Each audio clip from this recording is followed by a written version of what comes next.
కొత్తగా రాజధాని నిర్మాణం అంటే ఈజీ కాదన్నారు కేంద్ర మంత్రి నిర్మలా సీతారామన్. రాజధానికి భూములిచ్చి అమరావతి రైతులు పెద్ద త్యాగం చేశారన్నారు. అమరావతిలో బ్యాంకులు, బీమా సంస్థల ఆఫీసుల నిర్మాణానికి సీఎం చంద్రబాబుతో కలిసి శంకుస్థాపన చేశారు కేంద్ర మంత్రి. భారత్ గర్వపడేలా అమరావతి రూపుదిద్దుకుంటోందని చెప్పారు బాబు. ఇక అమరావతిలో రెండో దశ భూ సమీకరణకు ఆమోదం తెలిపింది ఏపీ కేబినెట్. రెండో విడతలో 7 గ్రామాల పరిధిలో CRDA భూసేకరణ చేయనుంది.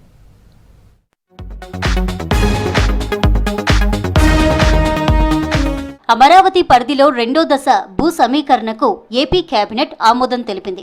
7 గ్రామాల పరిధిలో మరో 16,666 ఎకరాల భూ సమీకరణకు ఓకే చెప్పింది. వైకుంఠపురం, పెద్దమద్దూరు, ఎండ్రాయి, కర్లపూడి, వడ్లమాను, హరిశ్చంద్రపురం, పెద్దపరమి గ్రామాల పరిధిలో CRDA భూ సమీకరణ చేపట్టనుంది. సీఎం చంద్రబాబు అధ్యక్షతన దాదాపు 3 గంటల పాటు మంత్రివర్గ సమావేశం జరిగింది. అజెండాలోని 26 అంశాలకు కేబినెట్ ఆమోదం తెలిపింది.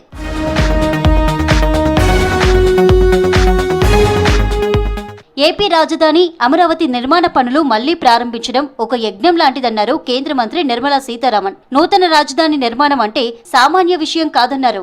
రాజధాని నిర్మాణానికి భూములిచ్చి రైతులు పెద్ద త్యాగం చేశారన్నారు. అమరావతిలో 15 బ్యాంకులు, బీమా సంస్థల ప్రధాన కార్యాలయాల నిర్మాణాలకు శంకుస్థాపన చేశారు నిర్మల. అంతకుముందు CRDA ప్రధాన కార్యాలయంలో నిర్మలా సీతారామన్తో సమావేశమయ్యారు చంద్రబాబు. ఈ క్యాపిటల్ నిర్మాణం చేయడంలో రైతులు ఒక భాగం, పెద్ద త్యాగం చేసిన భాగం, అది మనం మరచిపోలేం. కొత్త అమరావతి అంటే ముందు మనకు గుర్తు వచ్చేది రైతులే. సో బ్యాంకింగ్ సెక్టర్ నుంచి ఇవాళ ఇక్కడ వచ్చిన వాళ్ళు, ఇన్సూరెన్స్ కంపెనీస్ వచ్చిన వాళ్ళు ముందుగా రైతులకి సమస్య లేకుండా బ్యాంకింగ్ ని అందించడం మీ బాధ్యత. 2028 నాటికి అమరావతి పనులు పూర్తి చేస్తామన్నారు ఏపీ సీఎం చంద్రబాబు. రాజధాని నిర్మాణానికి రైతులు స్వచ్ఛందంగా ముందుకు వచ్చి 34,000 ఎకరాలు ఇచ్చారని చెప్పారు. ప్రపంచంలోనే స్ఫూర్తిదాయకంగా ల్యాండ్ పూలింగ్ జరిగిన ఏకైక ప్రాంతం అమరావతి అన్నారు. ప్రపంచంలోనే స్ఫూర్తిదాయకమైనటువంటి ల్యాండ్ పూలింగ్ జరిగిన ఏకైక ప్రాంతం అమరావతి అని చెప్పి కూడా నేను మీకు తెలియజేస్తున్నా. 2028కి పూర్తిగా, మార్చికి పూర్తిగా కంప్లీట్ చేసేట్టుగా దానికి ముందుకు పోయే పరిస్థితికి వచ్చాం.